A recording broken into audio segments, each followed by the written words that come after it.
நம்ம இன்னைக்கு smart watch வாங்கியிருக்கோம். வாங்க இதில் என்னென்ன இருக்குன்னு பார்க்கலாம். ஃபஸ்ட்டு பார்த்தோன்னே டைம் இருக்குது. நெக்ஸ்ட்டு இதில் ஆக்டிவிட்டி நம்ம வாக் பண்ணுறது, கிலோமீட்டர்ஸ், அதுக்கப்புறமா நிறையா இருக்குது. இதில் நம்மளுக்கு இந்த லைட் ஆட்டம் நிறைய எரியும். இதெல்லாம் கனெக்ட் பண்ணிங்கன்னா இந்த சாங்ஸ் எல்லாம் ஓடும்.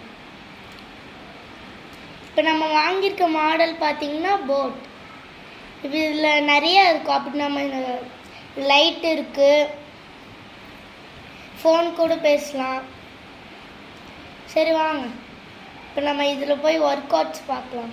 இப்போ நம்ம இதில் நிறையா வாக் பண்ணலாம், ரன் பண்ணலாம், சைக்கிள் பண்ணலாம், எக்ஸசைஸ் எல்லாம் பண்ணலாம், நிறையா இருக்குது. இதில் நம்ம என்னென்ன ரெக்கார்ட் பண்ணியிருக்கோன்ட்டு நாங்கள் இது நேற்று பண்ணோம் நைட்டு. அதுக்கப்புறமே